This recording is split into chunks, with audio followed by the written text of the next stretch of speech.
Parce que c'est les choses spirituelles. On doit annoncer la parole. On doit annoncer notre délivrance. On doit annoncer ce que Jésus a fait pour nous. On doit annoncer que nous sommes libres par ce que le Seigneur a fait. Si on n'annonce pas, le diable est he's stubborn. Okay? He doesn't hear the first time, most times. Et on doit annoncer. Parce qu'il dit, on annonce la mort, on annonce la résurrection. Ça, c'est dit que aujourd'hui, j'annonce. Demain, j'annonce. Le jour après, j'annonce. Il y a un jour qu'il va entrer dans ses oreilles que, non, il y a quelque chose qui est passé. Et cette frère et cette soeur, ils comprennent ce qu'ils sont en train de passer. Et le plus qu'on proclame, le plus qu'on déclare, le plus qu'on entre dans la manifestation de ce qu'on tente de déclarer et ce qu'on donne de manifester, ce qu'on donne de décrire. Parce que peut-être la première fois que tu annonces quelque chose et tu déclares quelque chose, tu déclares sans foi. Peut-être la deuxième fois, tu déclares sans révélation. La troisième fois, tu déclares avec doute. Mais le plus que tu continues à déclarer et annoncer et proclamer et pousser dans ces choses spirituelles, le diable il va reconnaître que vraiment, elle comprend ce qu'elle est en train de faire. Et c'est ça mon encouragement à nous aujourd'hui. Il dit, annonce la mort du Seigneur jusqu'à ce qu'il vienne. Tu peux faire 2 fois, 3 fois par jour. C'est ton annoncement. Mais c'est ça pour qu'on ne fait plus, on n'attend plus le premier dimanche pour vraiment pousser dans cette âme puissante que le Seigneur nous a donnée. Amen. Alléluia. On va prendre le son de scène. Il dit,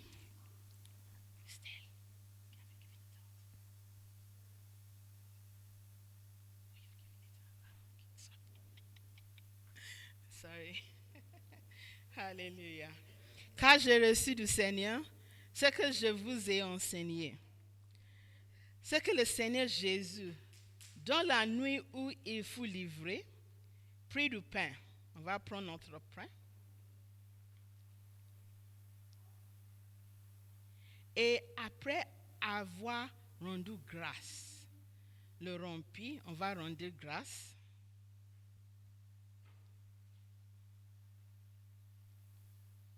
Il dit, prenez, mangez, ceci est mon corps qui est rompu pour vous. Faites ceci en mémoire de moi. Prenez, mangez, ceci est mon corps qui est rompu pour vous. Faites ceci en mémoire de moi. Amen. On apprend? Oui? On entend de prendre. Ok. De même, après avoir soupé, il prit la coupe et dit, cette coupe est la nouvelle alliance en mon sang.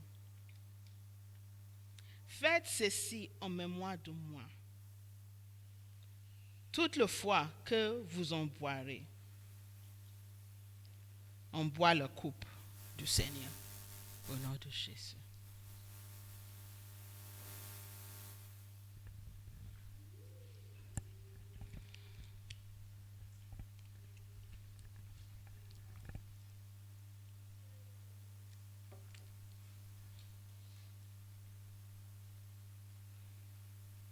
On va prier. Alléluia. La Bible dit en 2 Corinthiens 10, il parle de les âmes. Alléluia. Car les âmes avec lesquelles nous combattons ne sont pas charnels. Le sang saint est un âme, hein? Et nous combattons tout ce qui représente la mort et tout qui doit être ressuscité. Parce que s'il y a un mort, il y a une résurrection. Le sang saint est un âme. Et nous devons utiliser notre âme. Il dit, Alléluia. Il dit que car les âmes avec lesquelles nous combattons ne sont pas charnelles. Le sang saint n'est pas charnel. On prend le pain, on prend le sang. Ce n'est pas quelque chose charnel. C'est quelque chose qui est puissant et qui est spirituel. Il dit, mais elles sont puissantes par la vertu de Dieu pour renverser des forteresses. Nous renversons les raisonnements et toute hauteur qui s'élève contre la connaissance de Dieu. Et nous amenons toute pensée captive à l'obéissance de Christ. Nous sommes prêts aussi à punir toute désobéissance lorsque votre obéissance sera complète. Et comment notre obéissance sera complète? Il dit, fais ceci en mémoire de moi. On a en mémoire le Seigneur chaque fois, hein? C'est chaque jour qu'on a en mémoire de notre Seigneur. C'est chaque jour qu'on pensait de notre Seigneur. Il dit, fais ceci en mémoire de moi. Father, in the mighty name of Jesus Christ, we just want to say thank you for the power that is in the Holy Communion. We thank you, Father God, for the power that is in taking of your body and taking of your blood. We thank you, Father God, for the spiritual weapon that is in the blood of Jesus. We thank you for the spiritual weapon that is in the body of Jesus Christ. We thank you, Father God, because of the works on the cross of Calvary. We thank you, Father God, because it represents to us death and resurrection. And therefore, Father, in the mighty name of Jesus, every single thing in our lives that needs to be dead right now, we speak death to it because it was finished on the cross of Calvary. Every single thing in our lives that should not be manifesting and that should be dead and buried, Father, in the mighty name of Jesus, we command sickness to die. We command fear to die. We command disobedience to die. We command worry to die. We command pride to die. In the mighty name of Jesus. Everywhere that there is manifesting of disease in our bodies, we command it to die right now. In the mighty name of Jesus Christ. Every manifestation in anybody in this place, in the mighty name of Jesus Christ, because of the fullness of the work of the cross of Calvary, because of the fullness when you said it is finished, we command it to die right now, and we command the manifestation of your resurrection power in our midst in the mighty name of Jesus Christ. Because your word tells us that he whom the Son sets free is free indeed. And we enter into the fullness of your freedom in Jesus' name. Amen. Amen. Hallelujah.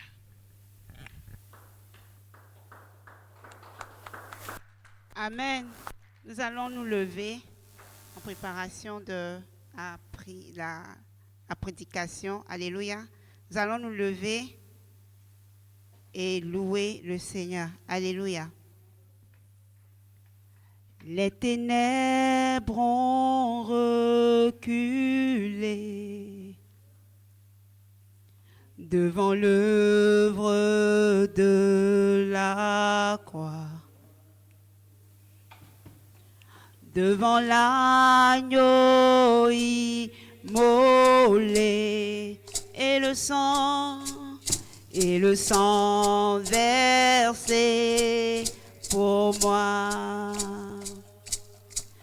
de la vie qu'il a donnée à la vie, à l'abri qui brûle en moi.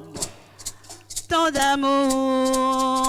d'amour et à jamais ma reconnaissance au roi.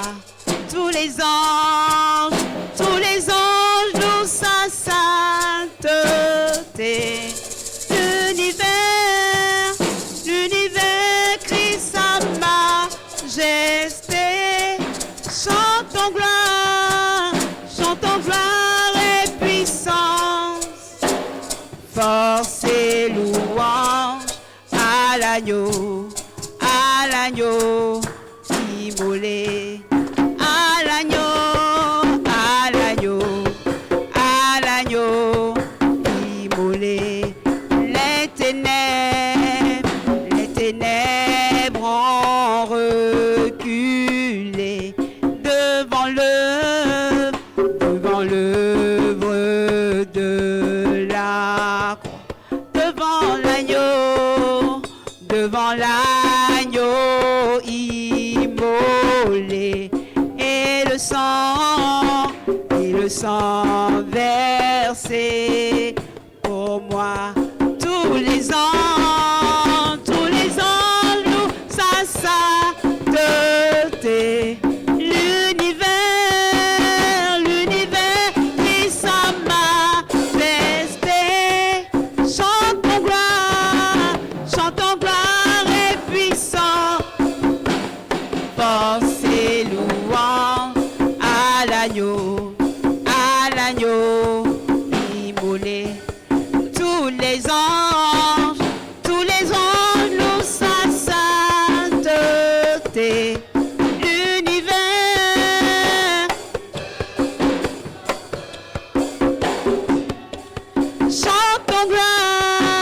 Chantons gloire et puissance. Force et louange à l'agneau immolé. Il est puissant.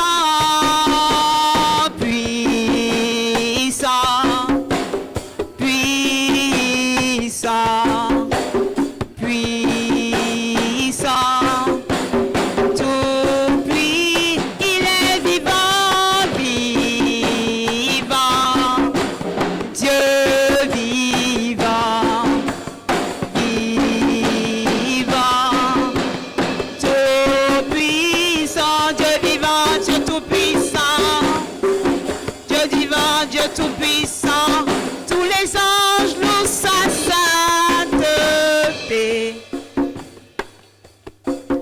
L'univers crie sa majesté. Chantons gloire et puissance. Force et louange à l'agneau immolé. Tous les anges louent sa sainteté. L'univers crie sa majesté. Chantons gloire et puissance. Force et chantons gloire et puissance. Force et chantons gloire et puissance. Force et chantons gloire et puissance. Force et louange à l'agneau immolé. Tous les anges louent sa sainteté. L'univers crie sa majesté. Chantons gloire et puissance. Force et louange à l'agneau immolé. Tous les anges louent sa sainteté.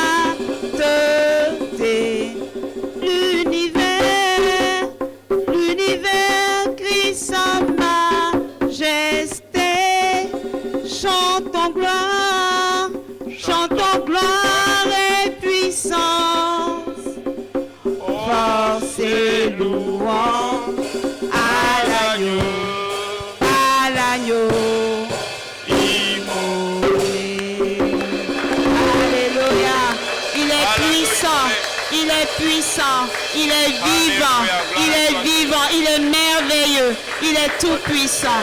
Alléluia, alléluia, alléluia, Alléluia. Père, merci. alléluia. Nous te bénissons, nous te louons, nous t'adorons. Toi qui es notre joie, notre paix, tu es notre victoire. Et ce matin, nous sommes là encore pour t'honorer, Seigneur.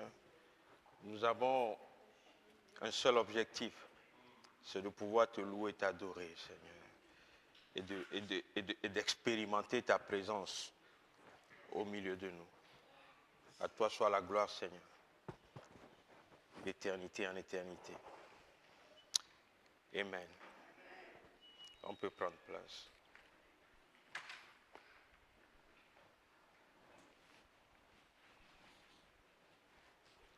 Alléluia.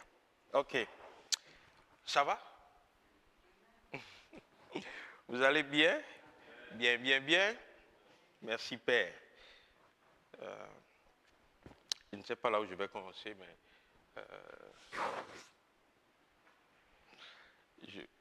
je crois qu'on va peut-être... pour ceux qui n'étaient... Quels sont ceux qui n'étaient pas là hier? Non, autrement. Qui était là hier?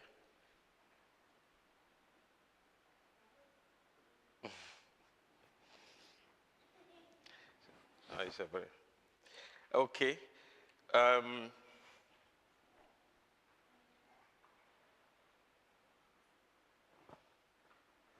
Cilia, tu veux dire quelque chose?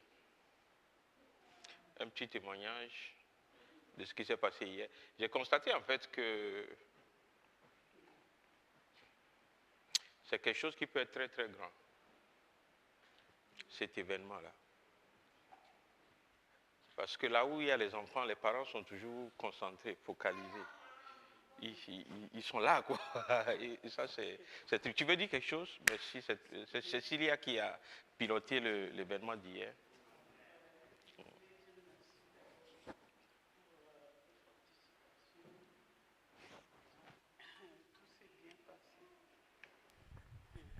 Tout s'est bien passé par la grâce de Dieu. Donc, voilà, on attend un prochain événement. On va voir. Bon, mes invités ne sont pas tous venus. Ils ont cancellé à la dernière minute. Et j'ai ma copine qui est venue à l'heure. Et puis bon, voilà. Comme c'est les vacances aussi, à mon avis, les gens ont des programmes déjà. Donc, si on refait un autre événement un peu pareil, je pense vers septembre, octobre, novembre, les gens sont là, donc ils seront plus mobilisés. Donc voilà, merci pour tout et que Dieu vous bénisse. Amen. Nous acclamons le Seigneur. Je vais dire, bon, pas malheureusement, mais on fera mieux pour la prochaine fois. J'ai eu l'impression hier qu'il n'y a que les invités de Cilia qui étaient là. Agnès aussi. Okay. Bon, on comprendra un peu plus après. Ok. Et donc, je ne sais pas si l'information n'a pas été bien passée ou quoi et tout ça. Mais il faut qu'on revoie tout ça. Tu vois, la communication, c'est un peu de truc qui a... Est-ce que je suis en direct là? Non, ok, thank you. Il y a Agnès qui m'a fait un document là, un truc là que je crois que je vais essayer de commencer par utiliser. To trace. Tu vois, quand on a des événements comme ça, on peut follow up les invitations, comme ça on peut voir qui a invité, qui n'a pas invité, où sont les invités, est-ce que c'est... Enfin, j'espère que je vais pouvoir utiliser ça de manière efficace. Ok? Donc, bon voilà, le week-end pour moi était très très très chargé. Vous constatez que je suis un tout petit peu fatigué, mais la force, la joie de l'Éternel est ma force. Ok, c'est bien. On a commencé vendredi par une veille de prière. Qui n'était pas la veille de prière? C'est une question de tous les mois. Et c'est toujours les mêmes réponses. OK. Connectez-vous pour les veilles de prière, arrivez, même si c'est pour 1 heure, 30 minutes, you know, parce qu'il y a toujours ce que... Peut-être que je vais revenir sur ça une autre fois, hein, parce que c'est un peu l'objet de... Bon, je vais revenir tout à l'heure. C'est-à-dire qu'il y a toujours un temps pour toute chose. Et des fois, nous ratons le temps de notre visitation. J'ai parlé de ça dimanche dernier, n'est-ce pas? Voilà. Des fois, c'est juste, on est en train de faire le culte et puis tu décides de sortir, aller boire un coca. Ce laps de temps, la parole qui doit changer ta vie sort. Et tu es dehors. Mais quand quelqu'un te dit non, il ne faut pas sortir, tu penses que non, on te contrôle, c'est l'église, c'est la liberté, je peux faire ce que je veux et tout ça. Mais c'est parce que nous ne savons pas, nous n'apprécions pas le niveau, et je veux dire, spirituel de ce que nous faisons. Et c'est très, très important. Hein. Sinon, un jour, tu vois, tu pleures sur ton sort. Mais le temps où Dieu a voulu te visiter, tu étais distrait en train de faire autre chose. OK? Et ça, je crois qu'on répète ça souvent, mais ça ne rentre pas. Et il faut peut-être continuer de répéter. OK? Donc c'est assez, c'est très, très, comment on dit ça, très important. OK? Et surtout quand les gens ne sont pas là, et tout ça, même pendant les vacances et tout, reste connecté d'une manière ou d'une autre à ce que Dieu est en train de faire. Tu vois, on ne peut pas, je ne sais pas, même dans la famille biologique, on ne prend pas de vacances des familles. On ne peut pas dire parce que je suis en vacances, donc je coupe la famille. Et on reste toujours en contact d'une manière ou d'une autre. Et c'est ça, c'est Dieu que nous servons. Ce n'est pas une personne, c'est Dieu que nous servons. OK? Et donc, le vendredi, avant la veillée, on a eu un temps de célébration avec Malcolm Duncan, qui était à SCC Celebration. Personne. Personne n'était venu? Bon. Toi, tu es SCC même, donc. Si tu n'es pas venu, c'est grave. OK. Et donc, on avait eu ce temps SCC avec Pastor Malcolm. Et encore une fois, j'ai remarqué que quand il s'adresse à nous en tant que LCC, Dieu s'adresse à nous en fait. C'est un message qui est différent de ce qui se passe, ce qu'il dit tout le temps et tout. Et donc, c'est là où moi je sais que Dieu est vivant, il est au contrôle de toutes choses. Il inspire sa parole. Okay? Et il nous a parlé du temps Kairos. Okay? Donc c'est à peu près ce que j'ai dit tout à l'heure, le temps de ta visitation. Okay? Et c'est important. Peut-être que je vais revenir sur son message dans une autre prédication pour que tout le monde soit un peu connecté à ce qui se passe. Amen. Et donc, voilà, c'est après ça qu'on a fait la veille de prière et tout. Et puis, on est tombé sur samedi, l'événement d'hier. Et puis, après l'événement d'hier, j'étais parti dans un temps de funérailles. Et je ne sais même plus où c'était. Et donc, le temps de finir tout ça, de rentrer très tard hier. Et puis, on est encore là aujourd'hui par la grâce de Dieu. OK? Et donc, on va parler je veux juste un peu nous exhorter, hein, nous fortifier un peu. Ce n'est pas moi qui fortifie en fait, mais des paroles qui vous fortifient. Pourquoi es-tu abattu, mon âme? Quelqu'un connaît cette parole? OK. Donc je vais un peu parler autour de cette parole. Okay. Alors, vous savez que nous vivons une époque où beaucoup de personnes sont découragées, hein, d'une manière ou d'une autre. Ces dernières années, vous allez entendre parler par exemple, hein, du coût de la vie. Okay? Et tout le monde se plaint, que ce soit en Angleterre, que ce soit en Afrique et tout. Tout le monde se plaint du coût de la vie. Et à cause des augmentations des prix partout et tout. Et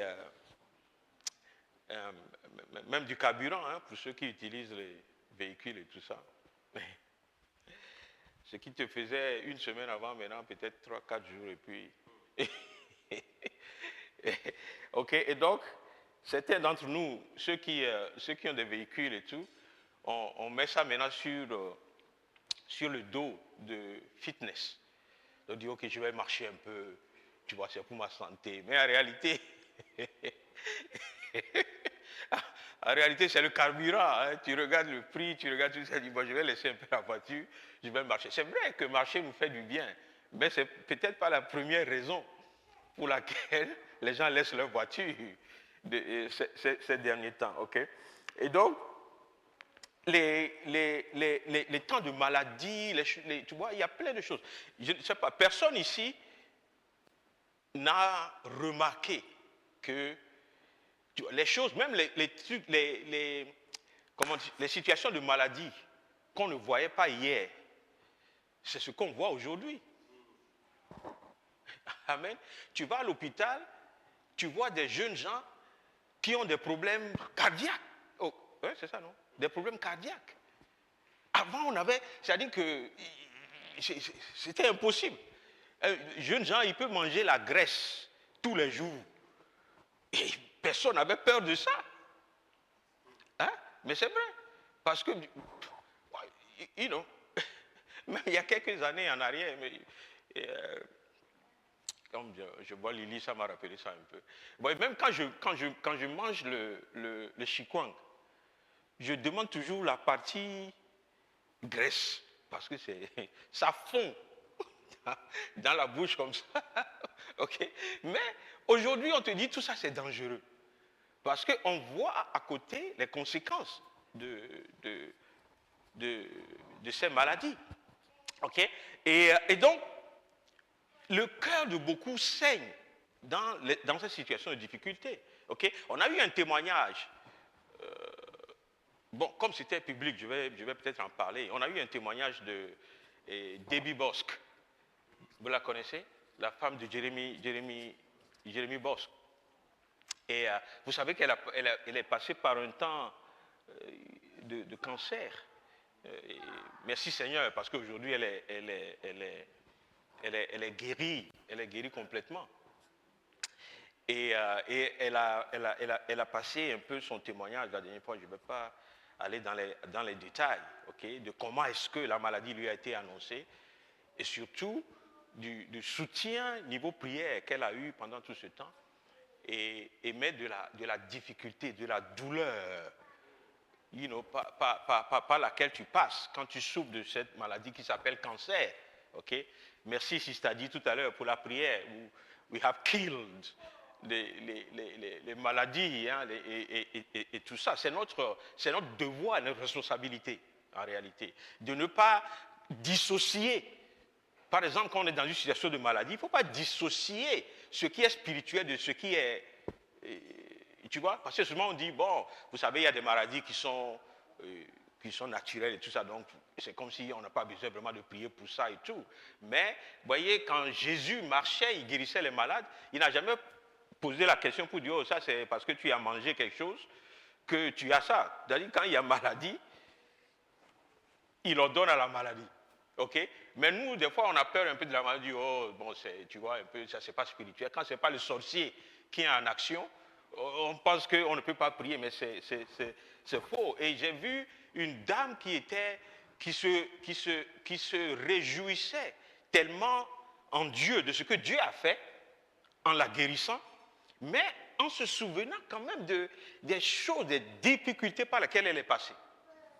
Okay? Jusqu'à ce qu'elle arrive là où elle est. Et puis, tout le monde a failli pleurer en réalité. Parce que c'est une femme qu'on connaissait qui était au milieu de nous, tu vois. Et puis surtout que ce n'est pas une maladie qui... C'est difficile, c'est une maladie qui est très dangereuse, mais qui ne t'avertit pas à ses débuts. Souvent, les gens te disent, ils sont toujours là, ils font leurs activités, hein, mais la maladie était en train de passer de niveau 1 à 2, de 2 à 3, et vous savez, quand ça arrive à 4, quand on dit quand ça level 4 là, on ne va pas dire la suite. Mais c'est là où si Dieu n'intervient pas. Ok? Et je crois qu'elle expliquait la dernière fois que quand on lui a annoncé la maladie, elle était à 2 ou 3 semaines de level 4. Ok? Et parce qu'elle se sentait un peu fatiguée et tout ça, et puis elle a dit à son mari, allons quand même vérifier ce qui se passe avec moi et tout ça, tu vois. Mais est-ce que vous savez que nous, surtout, hein, nous qui venons de l'autre côté, des fois quand on est fatigué, on dit on est un peu fatigué, et puis bon, je suis un peu bit dizzy. Hein, et puis ok, on va aller dormir, et puis on dit oh, peut-être tu n'as pas bien mangé, ok, on va encore te faire beaucoup de graisse pour que tu sois fort, parce qu'on dit tu es faible et tout ça, alors que c'est une maladie qui te ronge de l'intérieur. Tu vois? Et donc, ils ont décidé d'aller voir le médecin. Et puis, il dit, le docteur, après, les trucs, il regarde en face et puis il dit, tu as cancer. Amen. Parce qu'il n'y avait pas un autre mot. Parce qu'elle avait le cancer. Ok?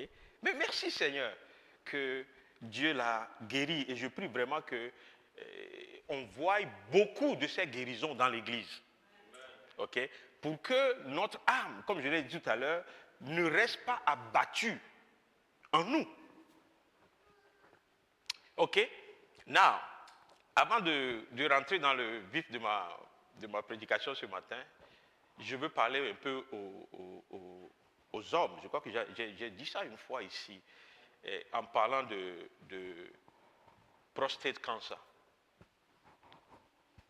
Le cancer de la prostate. Ok, je ne sais pas, hein, quand on était en Afrique, bon, peut-être que c'est des maladies qui arrivaient et puis ça tuait rapidement et puis on ne savait même pas ce qui avait tué les gens et tout ça, tu vois. Mais statistiquement parlant maintenant en Angleterre, on nous apprend que dans les cas de prostate, de cancer de prostate, ceux qui sont de couleur de peau noire, ils font 70 à 80% des cas de maladie de prostate, cancer de prostate. Okay? Mais les médecins nous disent que de nos jours, personne ne doit mourir de cancer de prostate. Parce que si ça se diagnostique tôt, il y a toutes les chances d'en être guéri. Ok? Et il y a les moyens de le diagnostiquer maintenant. Okay. Mais, encore une fois, comme je l'ai dit, voilà, le cancer, à ses débuts, ça ne te dit rien. En fait. Tu voyages avec, tu es libre. Mais c'est à l'intérieur que ça frappe. Est-ce que vous savez que Dieu, il connaît ce qui se passe dans notre intérieur? Ok? Et donc, en tant qu'homme, même en tant que femme, encouragez vos hommes, vos frères, vos maris et tout ça, à aller se faire tester. Avant, on peut attendre 60 ans parce qu'on disait, oh, on ne peut pas avoir de cancer avant et tout ça. Mais à 18 ans, 20 ans, les gens l'ont maintenant. Ok? Donc, les jeunes gens même, les trucs là, il faut aller vous faire tester régulièrement. Apparemment, c'est vrai que les médecins sont des fois un peu résistants et tout ça, mais tu dois insister. Parce que c'est ton droit. You have to know your status.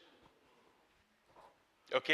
C'est très important. Et dans le réseau, je suis en train toujours de parler de ce qui fait que notre âme en nous, des fois, il est, tu vois, dans le réseau que tu es ici, il y a plein de ces cas qui se développent. Ok? Mais c'est normal, comme je l'ai dit tout à l'heure, tu me vois, tu vois l'autre, tu vois quelqu'un, il vient, peut-être même à la prédication, il saute et tout ça, mais tu ne sais pas qu'il y a quelque chose qui le dérange. Okay? À moins que tu sois au courant et tout ça. Et tout ça. Donc, l'information ce matin, c'est que on doit se lever pour arrêter ça. Et ça ne peut se faire que par les temps de prière. OK? Et donc,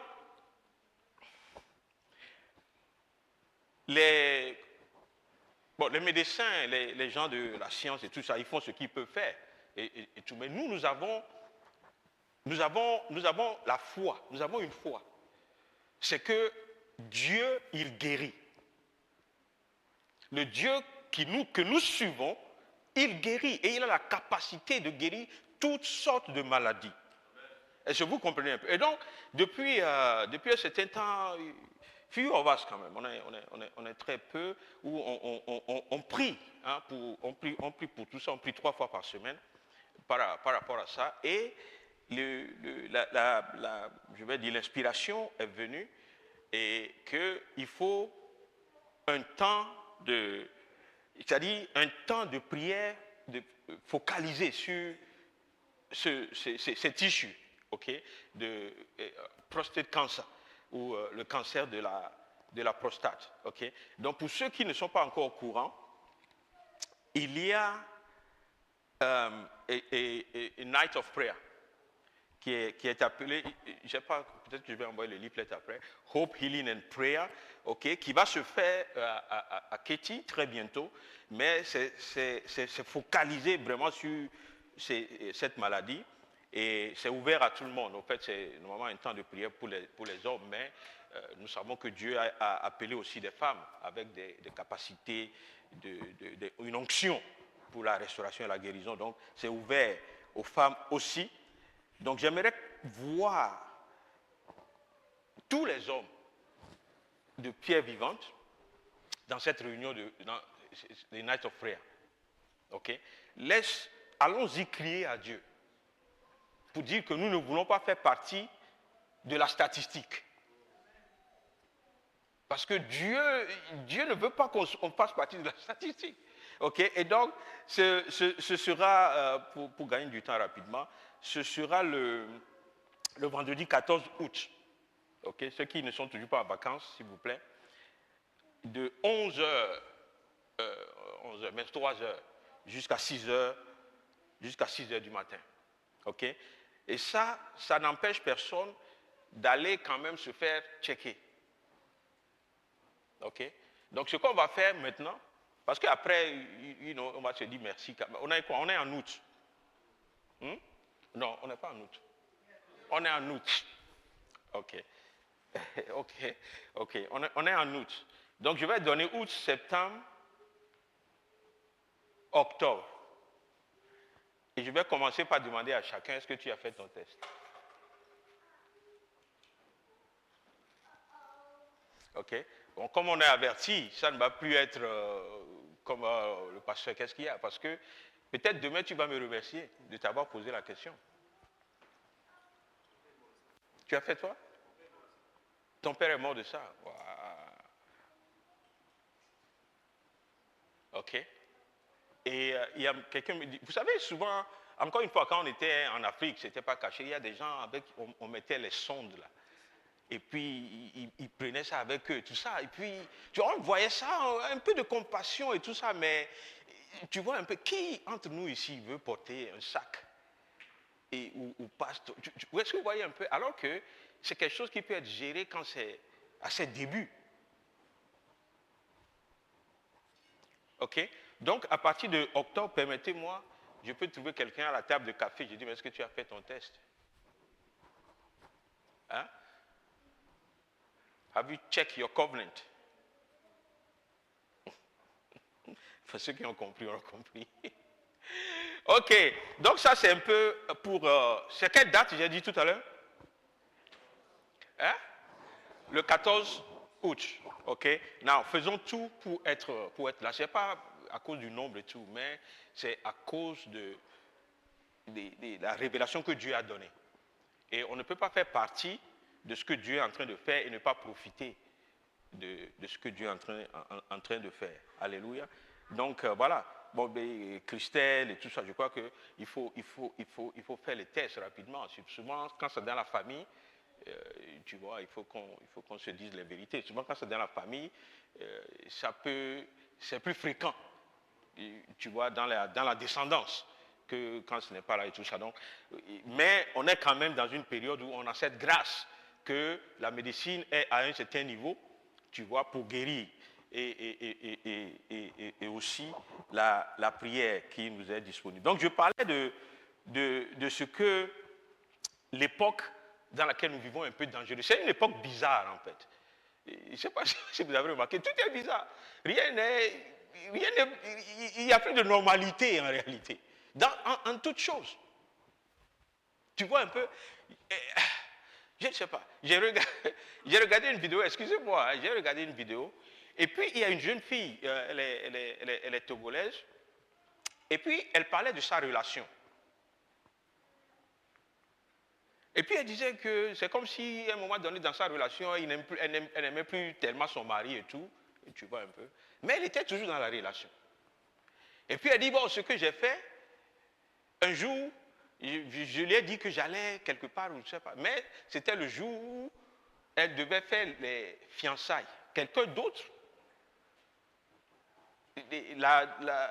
la dotait, en fait. Mais elle était dans la maison de son mari. Maintenant, si ce n'est même pas, je ne sais pas. Et puis elle dit, elle est partie et tout ça. Et puis, maintenant, on dit, comme elle ne peut pas faire un mariage légal et tout ça, parce que je crois qu'elle est déjà dans le mariage avec son mari et tout ça. Donc, ils ont organisé quelque chose avec la famille, un mariage, mais un peu, tu vois. Et puis elle dit, le jour là, elle a mis son habit de mariée dans un sac et tout. Et puis elle est sortie, elle a dit quelque chose encore une fois, tu vois, à son mari et tout, elle est partie. Donc elle a changé, et puis elle est partie se faire marier avec un autre homme, tu vois. Non, en fait, c'est pas ça qui m'étonne, mais c'est la réaction des gens. Tu vois, dès que moi j'ai entendu ça, j'ai l'impression c'est comme si on me met devant elle et puis je vais dire, mais toi tu es une sorcière. Est-ce que tu comprends un peu? Et puis j'ai pris le temps un peu pour lire un peu les comment on appelle ça là? Les commentaires. Et les gens l'adulaient. On dit, mais vraiment tu es la présidente du syndicat. Et les hommes là, c'est-à-dire que, et c'est les femmes. Et cette fille-là a certainement des parents qui auront certainement vu cette vidéo. Et qu'elle-même savait, bon, certainement que maintenant elle n'est plus avec le monsieur, mais elle-même savait que les gens proches d'elle, les gens qui la connaissaient peuvent voir cette vidéo. Mais il n'y a plus de honte. Ça devient même, ça dit que le diable a fait tellement que tous les sujets de honte deviennent maintenant des sujets de gloire. Hein? Ok? Et ça, mais si, tu sais, c'est des choses que la parole de Dieu a prévu que ça va arriver. N'est-ce pas? Il n'y a plus de, c'est-à-dire, rien n'est normal. Mais ce que la Bible nous demande, c'est qu'au milieu de la normalité, nous devons être normaux. Et c'est là où c'est difficile. N'est-ce pas? Et si toi tu dis maintenant une fille qui a dit non, quand tu es avec un homme, même si c'est difficile, il faut rester, il faut obéir, on dit mais lui là, c'est la plus bête des filles 2026 qui fait ça. C'est ce qu'on va te dire. Mais pour nous, voyez, la parole de Dieu ne change pas. Même dans les difficultés. Il y a beaucoup de gens qui, voyez, passent par des difficultés financières, des conflits de famille, le chômage, et surtout des promesses qui tardent à venir. Amen. Vous voyez, je veux nous encourager aujourd'hui que Dieu, il est le même hier, aujourd'hui, éternellement, il ne change pas. Parce que souvent, même devant les promesses de Dieu, on peut rapidement commencer par douter de Dieu parce que les promesses ne s'accomplissent pas dans les temps que nous souhaitons. N'est-ce pas? Et puis, à chaque fois, on vient nous dire que quand Dieu fait une promesse, il se rassure que la promesse s'accomplisse. Parce qu'il est Dieu. Et il n'y a rien que Dieu ne peut pas faire. Non, je veux dire à quelqu'un ce matin, prends courage. Parce qu'il n'y a rien que Dieu est incapable de faire. Et quand il dit, il le fait et c'est la vérité. Alléluia. Et donc, une arme que l'adversaire a contre nous, c'est l'arme du découragement. Parce que vous savez que quand tu es découragé, tu t'éloignes de Dieu. Et c'est exactement ce que l'ennemi fait. Et le découragement, on le voit dans la vie de tout un chacun, hein, que ce soit des jeunes gens, des femmes, des hommes et tout. Il y a des moments où l'ennemi envoie une situation qui va t'amener au découragement. Tu regardes autour de toi, tu vois, des fois on nous dit, mais il faut toujours faire le bilan de ta vie. Ou bien à la fin de l'année, on dit, il faut toujours faire le bilan. Mais souvent, tu vois, certains d'entre nous, le bilan nous amène dans la dépression. Donc on préfère ne pas faire le bilan et puis avancer un peu comme un aveugle. Parce que quand tu fais le bilan, tu te dis, mais tu ne vois rien. Tu te dis, mais j'ai fait... Regardez, on connaissait des anciens, mais ça se passe peut-être même aussi aujourd'hui. Avant, quand on était au pays, on connaissait des anciens qui sont partis en Europe, ils ont fait 20, 30 ans, ils sont rentrés, ils n'ont rien. Ils sont tous les matins sous les arbres, à palabres, et tout ça. Est-ce que vous comprenez un peu? Et donc, ça devient la risée, non seulement du quartier, mais de ta famille. Tout le monde se moque de toi. Donc, quand tu lui dis, maintenant, fais ton bilan, en réalité, son bilan est 0. OK?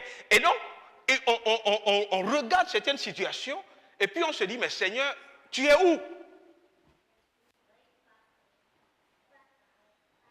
Et je suis sûr que chacun d'entre nous, à un moment donné de notre vie, on est passé par un temps de découragement.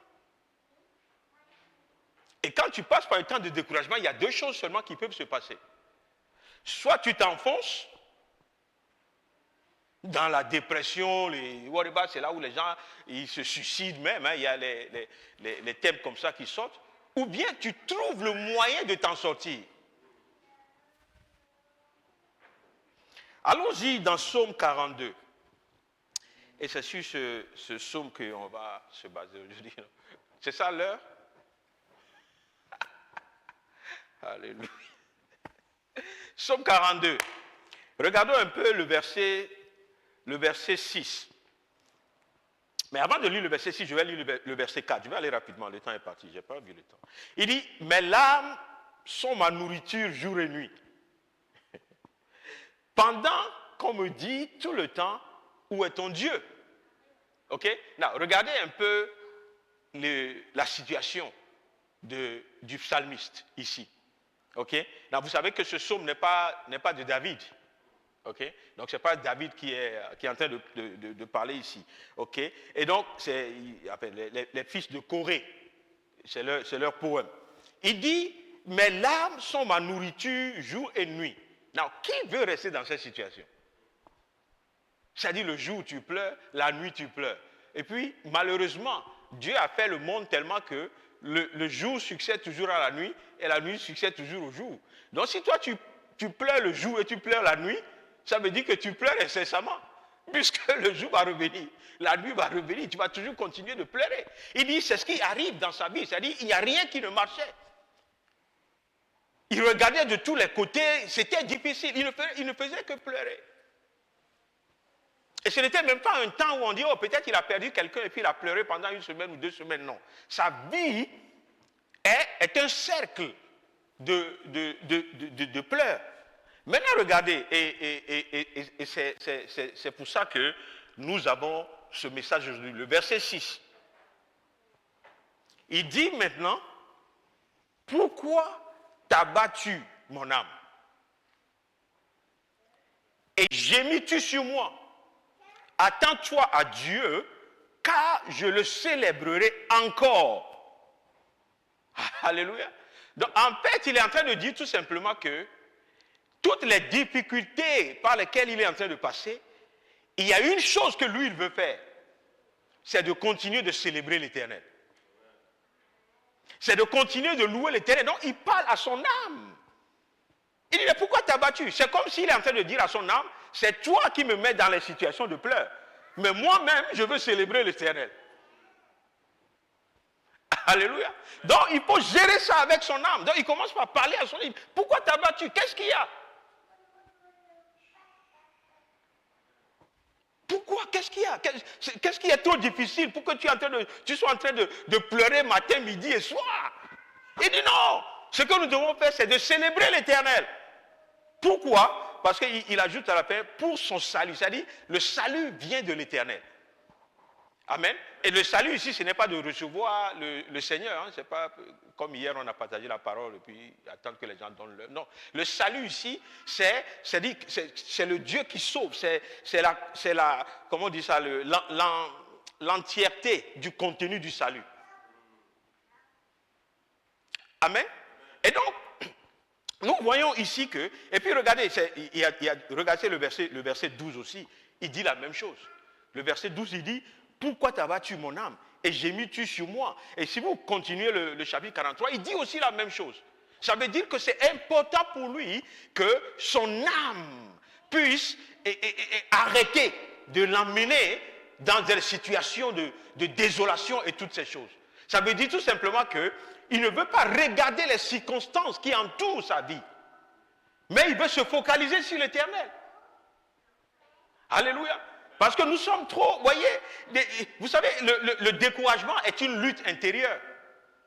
C'est ce que j'ai dit. Quand tu passes par un temps de découragement, c'est une lutte intérieure. Est-ce que vous savez qu'il y a beaucoup même qui ont quitté l'église, même pas l'église. Il y a des gens qui ont quitté Dieu à cause du découragement. Et je vois ça aujourd'hui, tu vois des gens qui ils sont tellement fâchés contre Dieu qu'ils ne veulent même pas entendre parler de Dieu. Amen. Hier la veillée où on était, tu vois, quand ils ont fait, ça c'est les Africains, ils sont spéciaux. Ils ont fait une veillée, ils ont fait les barbecues, ils ont préparé tout ça, tu vois. Et puis maintenant, il y a le temps où on doit prier avant que les gens ne mangent et tout. On doit faire le truc de la veillée. Et donc, dès que nous on s'est placés, je me suis levé avec les trucs, tout ça. Tu vois, il y a des gens qui, c'est comme si, nous là, on est là pour le poulet. Et puis il y a plein de choses. Et puis peut-être les boissons et tout. Et donc, toi là, après, on peut être amis. Mais là où tu te tiens là, ce que tu vas dire, ça ne nous intéresse pas. Donc on a vu des gens s'élever. Vous comprenez un peu? Mais ces gens qui s'élèvent, qui ne veulent pas entendre parler de Dieu, ils ne savent pas que le secours vient de Dieu. Parce que quand tu les approches, ils ont leurs difficultés aussi. Vous comprenez un peu? Mais ils préfèrent vivre avec leurs difficultés au lieu d'essayer le Dieu qu'on leur prêche. Et c'est ça qui, moi, me rassure. Que dans mes difficultés, le secours, le vrai secours, c'est l'Éternel. Quand ça ne va pas, c'est l'Éternel. Et donc, je vais vous dire un secret. Vous voulez le secret? Vous savez, les circonstances extérieures peuvent être difficiles. Mais c'est la disposition intérieure qui te donne la capacité de vaincre. Est-ce que vous me suivez un peu? Et donc, des fois, ce n'est pas parce que la situation extérieure est dégagée, mais tu fortifies ton intérieur, parce que le combat, c'est entre ce que tu vois et ce que tu crois. Ok? Now, les deux se terminent par OIS. Hein? Ce que tu vois, ce que tu crois. Mais il y a un V et un C qui fait la différence. Donc ce qu'on voit, on va continuer de le voir jusqu'à ce que ce qu'on croit prenne le dessus sur ce qu'on voit. Et donc, Regardez un peu. Je crois qu'on a parlé de ça il y a quelques semaines en arrière. La victoire de Élie au Mont Carmel. Ok? Vous avez vu la chute de ce qui s'est passé avec Élie après la victoire. Ok? Il y a eu un moment de découragement. Parce que Élie a commencé par se poser la question. Est-ce que vraiment Dieu me considère comme le prophète? C'est-à-dire, alors que je suis le seul qui soit resté, alors que mais tu viens de faire un exploit. Amen. Est-ce que vous savez, le danger, encore une fois, c'est un secret. Le danger de la réussite, c'est que quand tu n'arrives plus à réussir plus que ta réussite, tu rentres dans le découragement. Vous comprenez un peu? C'est comme Arsenal. Cette saison, ils ont gagné le championnat, non? Si la saison qui vient là, ils ne gagnent pas le trophée. Non, pas le trophée, le Champions League. C'est-à-dire, si leur succès ne les amène pas plus que ce qu'ils ont maintenant, c'est-à-dire que si Arsenal gagne encore le championnat cette année, ça ne va pas leur faire le même effet. Parce que ce qu'ils veulent maintenant, c'est le... Hein? Comment vous avez appelé ça tout à l'heure? Le Champions League. Amen. Ou bien, quand Arsenal terminait deuxième avant dans le championnat, ils pouvaient dire quand même, oui, mais on était 20 équipes, on était le deuxième. Et puis, ils se satisfont de ça. Ils sont heureux. Mais maintenant, ils sont arrivés à gagner le championnat. Imagine que cette année, ils tombent deuxième. C'est la dépression. North London serait dans la dépression totale. Et ça, c'est le danger de la réussite. Parce que quand tu réussis, tu dois rester au niveau ou dépasser le niveau.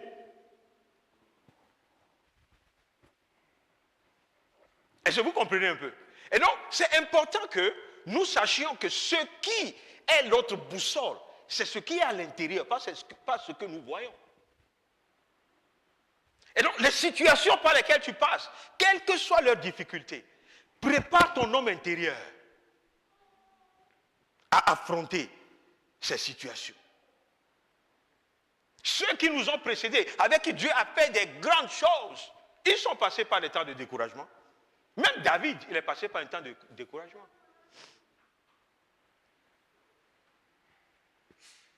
Alléluia. Et donc, si le diable arrive à affaiblir ta foi, tes circonstances t'ont vaincu. Vous comprenez ce matin?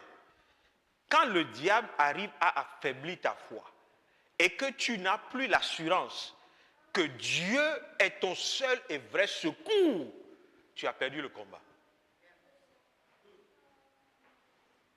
Et pourtant, c'est un combat que nous ne devons pas perdre.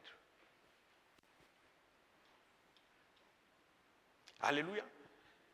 Et donc, le danger, il y a un danger à écouter uniquement notre âme, c'est-à-dire nos émotions. Mais est-ce que vous savez que les émotions peuvent changer? Mais je prenais l'exemple du football tout à l'heure. Est-ce que vous savez qu'il y a des gens qui étaient Liverpool, ils sont devenus Tottenham, et puis quand Chelsea gagne, ils sont devenus Chelsea. C'est-à-dire que, et puis ils défendent avec passion toutes ces équipes. C'est-à-dire, moi je me demande, mais est-ce qu'il a vraiment aimé Tottenham avant? Parce que maintenant il est à Chelsea, il dit Chelsea, est-ce que vous comprenez? Parce que nos émotions changent. Donc, le matin tu es content, le soir tu n'es pas content. C'est ça les hommes. Ok? Et donc, aujourd'hui tu es heureux, demain, tu vois un peu? Aujourd'hui tu es dans la paix, tu salues tout le monde, demain tu viens, tu es aigri contre tout le monde. Ça c'est l'homme. Amen. Demain tu entends, il a un bon témoignage sur toi. Attends le soir. Parce que l'homme change. Les émotions changent. Donc, il ne faut pas, voyez, la seule chose qui ne change pas, je suis en train d'aller vite, hein, la seule chose qui ne change pas, voilà. la parole de Dieu. Et donc, si tu écoutes ton âme, vous savez, il y a des gens qui disent que lui là, dès que je le vois, je me fâche. Vous avez déjà entendu ça? Il n'a rien fait, il n'a pas pris ça, il n'a pas pris son riz et tout ça, il n'a rien mangé. Mais il dit, dès qu'il voit la personne, il y a quelque chose qui se passe. Ok? Et donc, même quand il voit cette personne, vous voyez, ce que cette personne est réellement, il ne peut jamais discerner ça. Parce que son émotion a déjà bloqué tout. Alléluia. Mais la Bible nous dit que la parole là, elle ne change pas, elle ne varie pas. Donc, dans les situations comme ça, on fait référence à la parole de Dieu. Et c'est sur la base de la parole de Dieu maintenant que le psalmiste a parlé à son âme. Pour dire, mais tais-toi. Tu es trop en ébullition, mon âme. Tu es trop. Qu'est-ce qu'il y a avec toi? Il y a petite chose et puis, regarde, je cogne un caillou et puis mon âme me dit, tu vois, les sorciers sont encore là. Et automatiquement, ton mood change. Parce que tu cherches maintenant, même ta prière change. Tu es en train de chasser les démons de cailloux.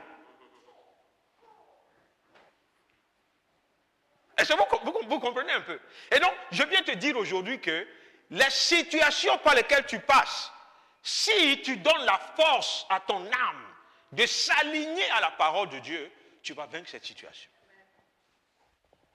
Et tu vas refuser de tomber dans le découragement. Amen. La foi, vous connaissez la parole de Dieu, n'est-ce pas?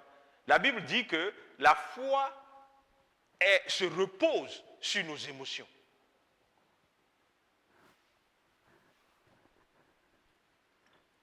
Personne n'a refusé ça. Hein? Mais ce n'est pas juste, mais vous dites Amen. La foi ne s'est jamais reposée sur nos émotions. La Bible dit, la foi vient de ce qu'on entend. Et ce qu'on entend vient de la parole de Dieu. Donc notre foi se repose sur la parole de Dieu, pas sur autre chose. Amen. Voilà. Sinon, vous savez qu'il y a des gens, par leurs émotions, ils peuvent te manipuler. Et si tu ne fais pas attention, tu suis leurs émotions au lieu de les recentrer sur la parole de Dieu. La Bible dit dans 2 Corinthiens 5, verset 7, je finis dans 5 minutes, nous marchons par la foi et non par la vue. Mais est-ce que vous savez que c'est un des exercices les plus difficiles d'un chrétien? C'est-à-dire, tu vois, mais ce que tu vois ne doit pas déterminer ce que tu fais. Mais c'est difficile.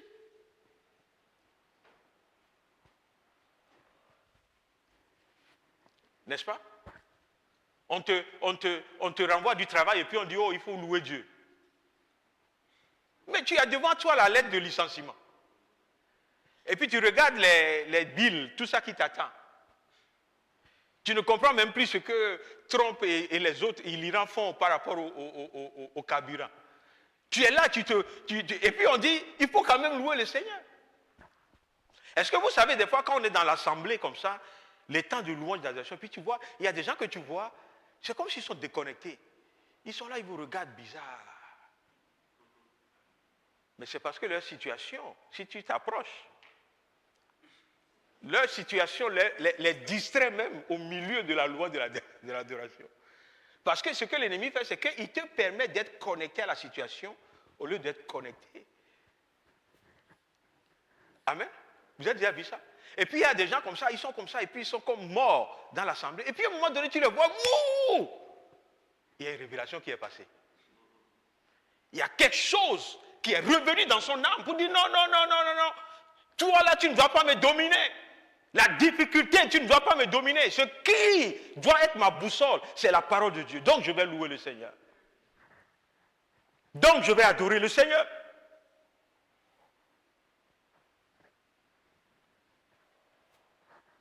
Maintenant, vous savez que David a fait le même exercice, il a parlé à son âme. Hein? David a fait la même chose. Maintenant, comment est-ce que nous, on peut apprendre à parler à notre âme?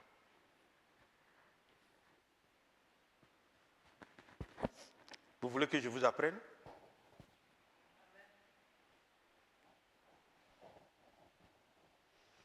On va apprendre ça le dimanche prochain. Par la grâce de Dieu. Alléluia. On va se tenir debout. Je regarde le temps. J'aime pas. Comme c'est aussi les vacances, les gens ils ont plein de. Ils ont envie de se reposer beaucoup et tout. Ils écoutent leur. Hein? On est déjà là. Donc vous voulez que je. Non, alors, terminons ça dimanche prochain. Ça va peut-être permettre à certaines personnes d'être là dimanche pour écouter ça. Alléluia. Et donc, le message, tout simplement, alors que j'ai beaucoup parlé, hein, mais le message simple aujourd'hui, c'est que les situations peuvent être difficiles, mais c'est exactement ce que l'ennemi veut pour affaiblir ton âme. Et quand l'âme s'aligne à cette situation difficile, ça devient un danger pour toi. C'est pour cela qu'il faut savoir gérer avec tes émotions et ton âme. Amen. Il faut savoir gérer. Même quand c'est difficile, je ne permets pas à cette difficulté de dicter la façon dont je dois me comporter. Non, je regarde plutôt à la parole de Dieu. Alléluia. Et il ne faut pas que nous ratons le temps de notre visitation. Comme je l'ai dit dimanche. Le temps de notre visitation. Est-ce que vous savez que... Bon, je vais donner un exemple. Vous connaissez la fille de Roland, Ibuku. Vous la connaissez? Elle est venue prêcher ici à Pierre-Humann pour les jeunes. La jeune fille d'abord, en fait. Même les responsables des jeunes ne se rappellent pas. Ok, mais c'est que elle était... C'est vrai qu'elle faisait le ministère dans l'église de son père et tout, mais personne ne la connaissait. Personne ne connaissait Ibuku. Ok? Et à un moment donné, l'opportunité s'est présentée pour qu'elle puisse manifester ce que Dieu a mis en elle. Elle pouvait dire non. Je suis fatigué, j'ai trop de travail. En plus, vous savez qu'elle souffre aussi de sickle cell à un niveau. Mais elle a saisi le temps de sa visitation. Et aujourd'hui, ce qui se passe avec Ibuku, là, ce que Dieu est en train de faire avec cette jeune fille, malgré sa situation de maladie, elle n'a jamais dit « Oh, moi je suis malade, je ne vais pas faire ceci. » Non, non, non, non. Même quand elle sort des temps de crise comme ça. Elle est là où on la veut. Et elle a fait une présentation vendredi, parce que c'est elle maintenant qui est les champions, des jeunes de LCC. Waouh! J'ai regardé jusqu'à, j'ai dit, Seigneur, oui, I need to start again. Est-ce que vous comprenez un peu? Et il y a beaucoup qui ratent comme ça leur temps de visitation. C'est le moment où Dieu a choisi pour que quelque chose se passe avec ton ministère, et à ce moment que tu refuses. Tu mets une autre priorité devant. Et donc le jour là, c'est une affaire de... Des fois le temps Kairos, c'est une affaire de minutes. C'est une heure où tu dois être là quelque part et puis quelque chose se passe. Et puis personne ne t'oublie plus jamais.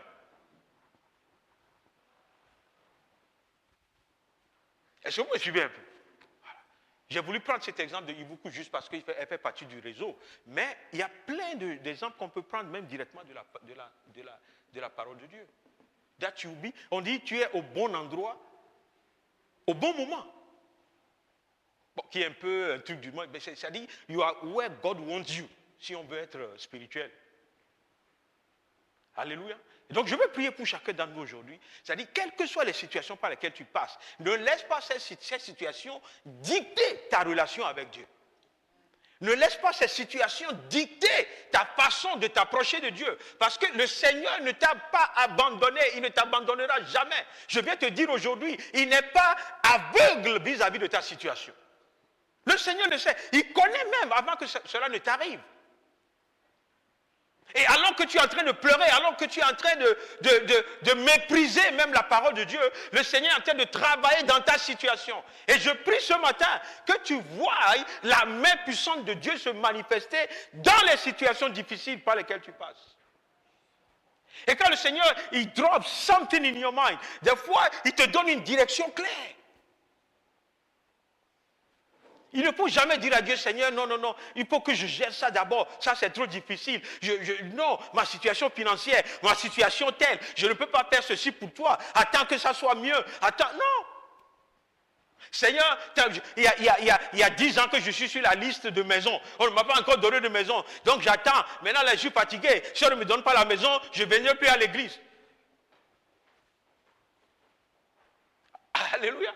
Ou bien, on fait un deal avec Dieu. On dit, Seigneur, si on me donne la maison, cette maison-là, je vais te servir. Et puis, des fois, la maison vient, on te cherche. Tu dis, non, parce que je n'étais pas à l'église, parce que je suis parti acheter les choses pour la décoration de la maison. Changeons. Parce que Dieu n'est pas, les Ivoiriens disent Dieu n'est pas un gaou. Amen. Même les gaous, la deuxième fois, là, c'est difficile. Dieu n'est pas un gaou. Et Dieu t'aime. Et il a à cœur de te faire du bien. Ne t'agite pas. Mon âme, ne t'agite pas en moi. Laisse-moi tranquille d'ailleurs. Parce que ce que je reçois, ce que j'ai cru en Dieu, je sais que Dieu le fera. Je sais qu'il va changer ma situation. Je sais qu'il va m'envoyer la guérison, la restauration. Je sais qu'il va améliorer ma situation financière. Ce qu'il m'a promis, il le fera. Et je tiens ferme à sa promesse parce qu'il n'est pas un menteur. Alléluia. Et là où il veut que j'aille, c'est là où je vais aller. Ce qu'il veut que je fasse, c'est ce que je vais faire. Parce que je veux lui donner toute la gloire. Parce qu'il est le seul qui est capable de toutes choses. Alléluia. Il tient entre ses mains. Il y a un cantique comme ça. He has the whole world in his hand. Il tient le... Bon, okay. Ça, c'est le francophone maintenant. Il tient le monde entier entre ses mains. C'est ça, non? Voilà. Tu vois, il inclut. Donc, Dieu ne t'a pas oublié. Dieu est avec toi. Dieu, il est prêt. Alléluia. Il est prêt. Hein? C'est comme s'il est à la porte. Il y a quelque chose qui va se passer. Quand on va sortir d'ici, là, quelque chose va se passer. Réponds à la présence de Dieu. Réponds à la parole de Dieu. Et laisse tomber toute autre chose. Au nom de Jésus-Christ. Alléluia. Surtout, ne laisse pas les gens du monde venir te dire, ah, mais vous faites quoi? Regarde comment la température est, tout ça, tout le monde est à la plage. Toi, tu vas à l'église. C'est-à-dire qu'il y a des fois, je ne sais pas, sans les lunettes, je reconnais l'ennemi. Et je crois que tu dois arriver à ce niveau. C'est-à-dire, même une parole qui vient, tu sais que ça là, c'est lui qui veut encore me détourner de quelque chose. Et puis tu t'y opposes avec la parole de Dieu. On verra le reste dimanche prochain. Que Dieu nous bénisse. Amen. Amen.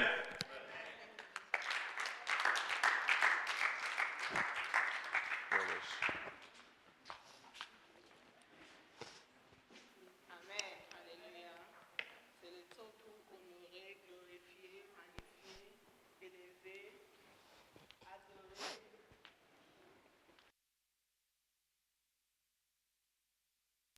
Notre Seigneur avec nos dîmes et nos offrandes. Alléluia. C'est vraiment le temps pour lui adorer, honorer, élever. Alléluia. Et on va regarder un monsieur qu'on connaisse dans la Bible. Parce que la Bible parlait beaucoup de lui. Et la Bible l'utilisait beaucoup pour un exemple pour nous.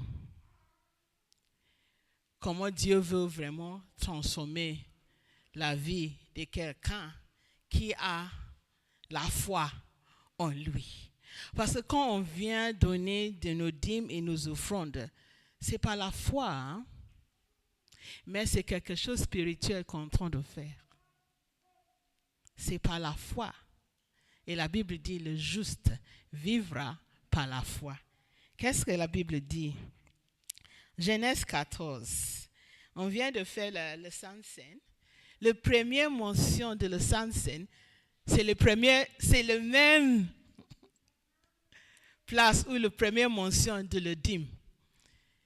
Si tu prenais les 100 cents, tu dois donner le dîme aussi. Parce que la première mention de tous les deux, c'est dans le même passage et par la même personne que le Seigneur a utilisé. Alléluia. Genèse 14. Après qu'Abraham, parce qu'il n'est pas Abraham, fut revenu vainqueur des Kedorlaomer et des rois qui étaient avec lui, le roi de Sodome sortit à sa rencontre dans la vallée de Chavé, qui est la vallée du roi. Melchizedek, roi de Salem, qui est un figure de Jésus, fit apporter du pain et du vin. Il était sacrificateur du Dieu très haut. Il bénit Abraham et dit, béni soit Abraham, par le Dieu très haut, maître du ciel et de la terre. Béni soit le Dieu très haut qui a livré tes ennemis entre tes mains. Et la réponse d'Abraham, c'est, et Abraham lui donna le dîme de tout. Melchizedek amenait du pain et du vin. Abraham répond avec la dîme. Ça se dit que si on croit dans le Saint Seine, parce que il y a question et réponse. Melchizedek, qui représente Jésus, donnait du pain. Il a amené du pain et du vin. Et Abraham répond avec la dîme. Et ça, c'est la première mention de la dîme. Ce n'est pas dans les Lévitiques, dans les Deutéronomes, dans tout ça. Ça, c'est la première mention de dîme. Et la Bible dit que qu'on regarde à Abraham, notre père. Dieu a fait de lui beaucoup. Ça c'est dit. Dieu fait la multiplication. Il y a une autre chose que Abraham a eu. Et c'est un défi que je veux nous lancer. C'est dans le même passage, verset 22, il dit, « Je lève la main vers l'Éternel, le Dieu très haut, maître du ciel et de la terre. Je ne prendrai rien de tout ce qui est à toi, pas même un fil, ni un cordon de soulier, afin que tu ne dises pas, j'ai enrichi Abraham. » Il y a une révélation ici. Et c'est ça que Dieu a vraiment utilisé Abraham. Abraham comprend que c'est Dieu qui enrichit. Ce n'est pas ton salaire, ce n'est pas ton business, ce n'est pas ton contrat. C'est Dieu qui enrichit. Et c'est quelque chose qu'on ne comprend pas. Et on n'entre pas dans cette même foi qu'Abraham a, que c'est Dieu qui enrichit. Ce n'est pas le dit travail, le dit 21 contrat, les 4 business. Non, c'est Dieu qui enrichit. Et il enrichit sans souci. Et c'est le niveau que le Seigneur veut qu'on atteigne comme les enfants de Dieu. Qu'on comprenne, qu'on entre C'est Dieu qui enrichit. Ce n'est pas ce qu'on fait. Il utilise ce qu'on fait, mais l'enrichissement vient de Dieu. Au nom de Jésus. Amen. Hallelujah. Father, in the mighty name of Jesus Christ, we just want to say we bless you. We want to say we worship you. We thank you, Father God, even as we continue to bring our tithes and our offerings before you, O God. That, Father, we will understand you, who Abraham understood and knew. And because he knew and he understood you, Father, you were able to do many feats in his life. Father, in the mighty name of Jesus Christ, your word says it is the just that live by faith. And the example of faith was Abraham that you gave. Father, we pray in the mighty name of Jesus Christ that we will enter into that realm of faith so that we will see the manifestation of the blessing that you promised Abraham and that is ours by faith. That we will begin to move into the realm where, Father God, we begin to see the manifestation of the blessing here on earth in the mighty name of Jesus Christ. That your name will be glorified in and through our finances, O God, because you have promised that wealth and riches shall be in our house, and our righteousness extends forever. And that righteousness that endures forever is the righteousness that we have in Jesus Christ, which is the guarantee that wealth and riches and righteousness comes through Jesus Christ. Amen. Alléluia, gloire à Dieu. Amen. Amen. Acclamons le Seigneur. Merci Guy Roger. Alléluia, gloire à Dieu. Amen. Nous sommes quasiment à la fin du culte de ce matin. Quelques annonces rapides. Le Revival Time est en train d'être partagé. Servez-vous. C'est gratuit et c'est le dernier en liste. Le serviteur Samson va avancer pour nous partager le plan d'évangélisation. Il va le faire maintenant et après je vais prendre quelques autres annonces. Merci. Amen.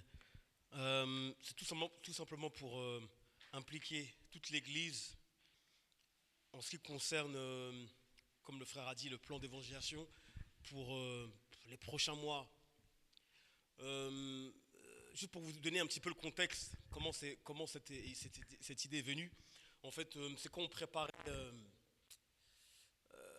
l'événement d'évangélisation dans la communauté en juin, ou en mai, je pense, mai ou juin. Et puis, on avait reçu un plan, moi et le frère Christelle, parce qu'en fait, quand on priait, on se préparait pour l'événement, on avait reçu en fait qu'il faut impliquer toute l'Église à évangéliser. Pas simplement 2-3 personnes, mais essayer de faire en sorte que tout le monde prêche ensemble pour créer cette armée qui